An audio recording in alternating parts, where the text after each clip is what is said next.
9 अगस्त 2024 सुबह के करीब 8 बजे के आसपास कोलकाता के आरजी-कर मेडिकल कॉलेज हॉस्पिटल के तीसरी मंजिल पर स्थित सेमिनार हॉल में एक स्टाफ प्रवेश करता है। जैसे ही वो हॉल में घुसता है, उसकी नजर अर्धनग्न अवस्था में पड़ी हुई जूनियर लेडी डॉक्टर की लाश पर पड़ती है। वो चीखता चिल्लाता हुआ सेमिनार हॉल से भागते हुए निकल जाता है। थोड़ी ही देर में पूरे हॉस्पिटल में हंगामा मच चुका था। तुरंत ही कोलकाता पुलिस को इसकी सूचना दी जाती है और थोड़ी ही देर में पुलिस आरजी-कर मेडिकल हॉस्पिटल पहुंच जाती है। इसके कुछ समय बाद ही यह खबर सोशल मीडिया के जरिए आग की तरह फैल गई। इस घटना ने पूरे देश को झकझोर कर रख दिया। तो दोस्तों, इस वीडियो में आगे बढ़ने से पहले कृपया हमारे चैनल को सब्सक्राइब जरूर कर दें और बेल आइकॉन ऑन करके ऑल पर प्रेस कर दें ताकि मेरी वीडियो की नोटिफिकेशन सबसे पहले आप तक पहुंचे। पश्चिम बंगाल की राजधानी कोलकाता में 9 अगस्त 2024 की रात करीब 3:30 बजे के आसपास आरजी-कर मेडिकल कॉलेज में एक महिला ट्रेनी डॉक्टर के साथ हुई हैवानियत की इस घटना ने पूरे देश को शर्मसार कर दिया है। नाइट शिफ्ट में काम कर रही जूनियर लेडी डॉक्टर के साथ हुई इस दरिंदगी ने एक बार फिर से दिल्ली के निर्भया कांड की याद दिला दी। एक महिला डॉक्टर के साथ हुई ऐसी घटना न केवल परिवार के लिए बल्कि पूरे समाज के लिए एक सदमा है। हालांकि पुलिस ने संजय रॉय नाम के एक व्यक्ति को जूनियर डॉक्टर से दुष्कर्म और हत्या करने के जुर्म में गिरफ्तार किया है, लेकिन जिस तरह उस लेडी डॉक्टर से हैवानियत की गई थी, उससे लगता नहीं है कि ये काम सिर्फ एक आदमी का है। इसके पीछे और भी कई लोग हो सकते हैं।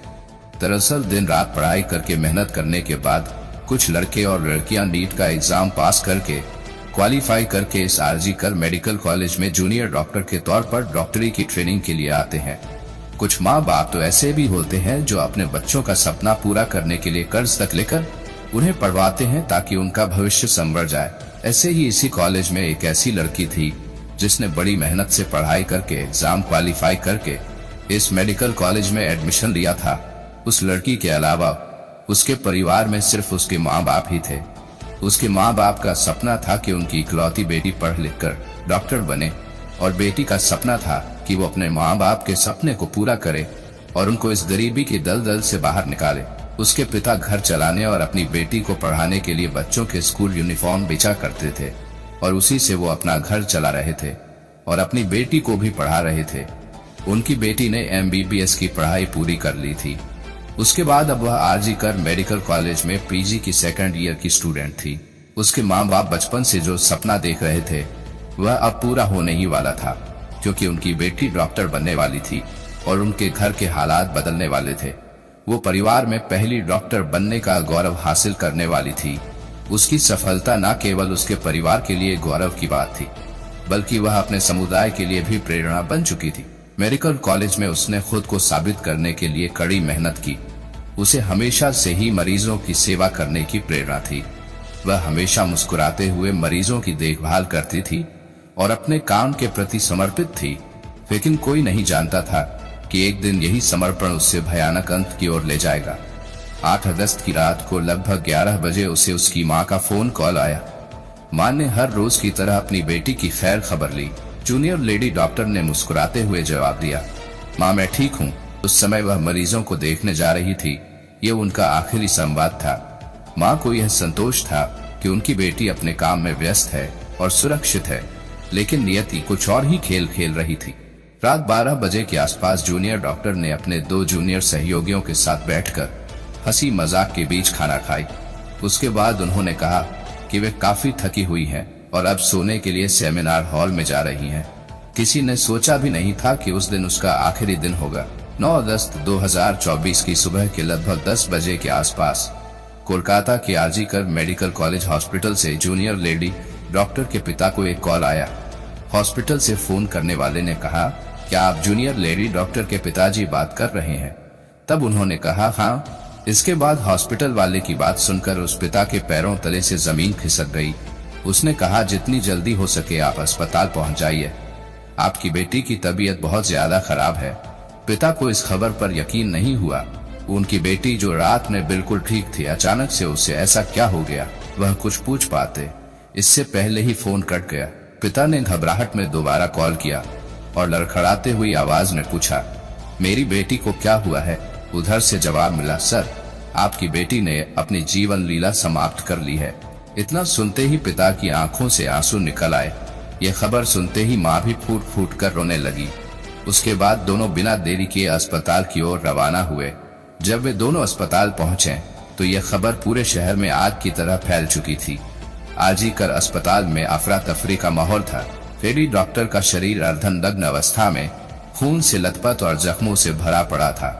लेडी डॉक्टर के शरीर पर जगह जगह चोट के निशान थे और उनकी गर्दन की हड्डी टूटी हुई थी।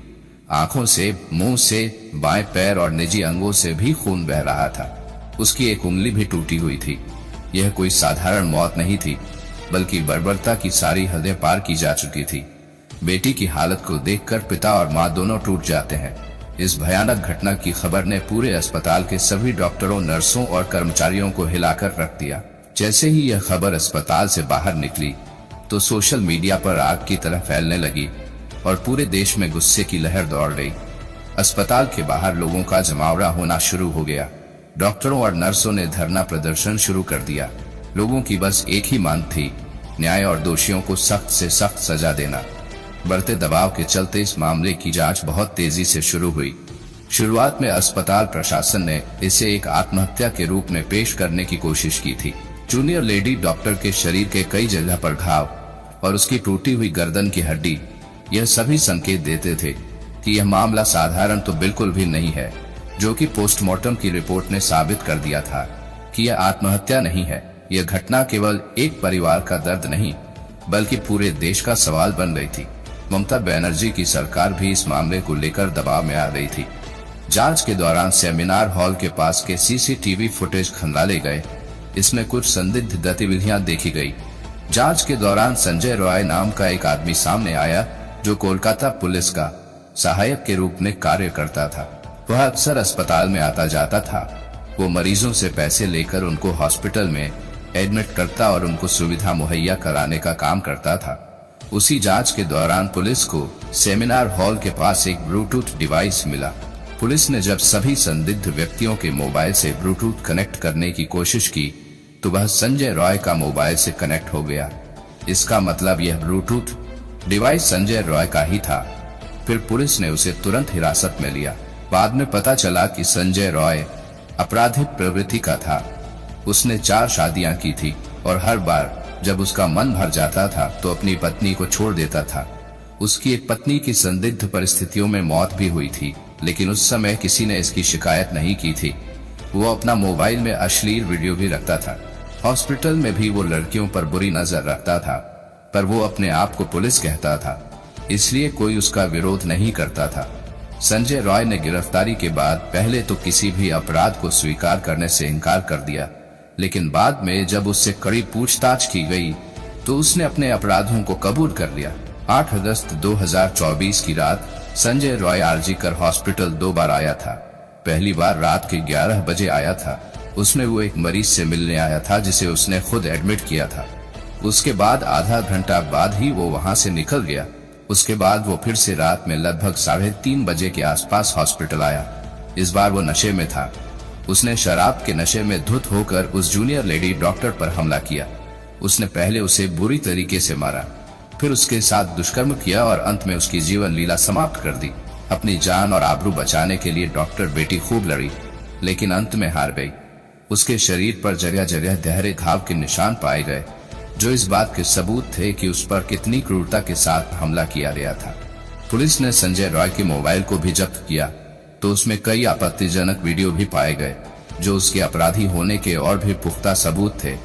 फिर पुलिस ने संजय रॉय के खिलाफ भारतीय न्याय संहिता की धारा 64 और धारा 103 के तहत मामला दर्ज किया और सियालदा अदालत में उसे पेश किया, जहां पर उसे 23 अगस्त तक पुलिस रिमांड में रखे जाने की मंजूरी मिली। इस घटना के बाद लोग सड़कों पर प्रदर्शन करने उतरे। उसके बाद कोलकाता पुलिस की ढिलाई से 14 अगस्त की रात को प्रदर्शनकारियों के बीच से निकलकर कुछ हमलावर रड और डंडों से अस्पताल में तोड़फोड़ करते हैं और सबूत को मिटाने की कोशिश करते हैं। ऐसे में यह शक तो बनता है कि अस्पताल में क्राइम स्पॉट को नष्ट करने की साजिश आखिर क्यों हुई थी। आखिर इस साजिश के पीछे कौन है जिसने भीड़ को अस्पताल में तोड़फोड़ करने का आदेश दिया। इसलिए ऐसा भी कहा जा रहा है कि जूनियर लेडी डॉक्टर के साथ दरिंदगी में और भी कई बड़े लोग शामिल हो सकते हैं और उन्हीं के द्वारा ऐसा करवाया गया हो। बाद में यह केस सीबीआई को सौंप दी गई। सीबीआई के आने के बाद इस केस में हर दिन नए नए खुलासे हो रहे हैं। अब सीबीआई को और भी कई सवालों के जवाब तलाशने हैं और इसीलिए अब रेप मर्डर के दोषी संजय रॉय के बाद सीबीआई ने अपनी जांच को आरजी कर अस्पताल के पूर्व प्रिंसिपल संदीप घोष पर फोकस कर दिया है, जिन्होंने इस घटना के बाद अपने पद से इस्तीफा दे दिया था। इस पूरे केस में अब प्रिंसिपल संदीप घोष की भूमिका भी संदेह के घेरे में है, क्योंकि कुछ ऐसी बातें हैं जो उन्हें संदेह के घेरे में रखती है। संदेह की पहली वजह यह है कि प्रिंसिपल संदीप घोष ने अस्पताल में ट्रेनी डॉक्टर के रेप मर्डर की सूचना पुलिस को नहीं दी। इसके बाद संदेह की दूसरी वजह यह है कि प्रिंसिपल संदीप घोष ने मृतक डॉक्टर के परिवार से रेप मर्डर की बात छिपाई और बताया कि उनकी बेटी ने आत्महत्या कर ली है, यानी घटना को सुसाइड बता दिया। संदेह की तीसरी वजह यह है कि अस्पताल प्रशासन ने मृतक लेडी डॉक्टर के परिजनों को 3 घंटे तक बेटी का शव देखने की अनुमति ही नहीं दी, यानी परिवार से शव को छिपाया जा रहा था। उसके बाद कमाल की बात तो यह है कि आरजी कर अस्पताल के प्रिंसिपल संदीप घोष घटना के तुरंत बाद प्रिंसिपल पद से इस्तीफा दे देते हैं और सिर्फ 4 घंटे के भीतर ही उन्हें नेशनल मेडिकल कॉलेज का प्रिंसिपल बना दिया जाता है। ये बात तो कोलकाता हाई कोर्ट के जजेस के गले भी नहीं उतरी। कोलकाता हाई कोर्ट द्वारा सीबीआई जांच का आदेश देने का एक बड़ा आधार प्रिंसिपल संदीप घोष की संदिग्ध भूमिका भी है। सीबीआई को संदीप घोष से अभी और भी बहुत से सवाल जवाब करने हैं। अभी यह मामला चल ही रहा है। इस केस में अभी और भी कई खुलासे होने हैं। इस घटना ने हमें यह सोचने पर मजबूर कर दिया है कि हमारा समाज किस दिशा में जा रहा है। इस घटना ने हमें यह भी सिखाया कि समाज में महिलाओं की सुरक्षा के लिए केवल कानून ही नहीं, बल्कि समाज की सोच और जागरूकता भी महत्वपूर्ण है। हमें यह समझना होगा कि महिलाओं की सुरक्षा के लिए केवल एक कानूनी मुद्दा नहीं है, बल्कि एक सामाजिक मुद्दा भी है, जो हमें बचपन से ही छोटे बच्चों को सिखाना होगा कि नारी शक्ति ही जीवन है। देखते हैं इस केस में और क्या क्या खुलासा होता है। आखिर इस केस में संजय राय के साथ कौन कौन है, यह तो समय ही बताएगा कि उसे उसके किए की सजा मिलेगी या फिर राजनीति का खेल खेला जाएगा। दोस्तों, मेरा इस घटना को सुनाने का मकसद किसी का दिल दुखाना नहीं है, बल्कि आपको सचेत करना है। दोस्तों, इस पूरी घटना के बारे में आपकी क्या राय है, कमेंट बॉक्स में जरूर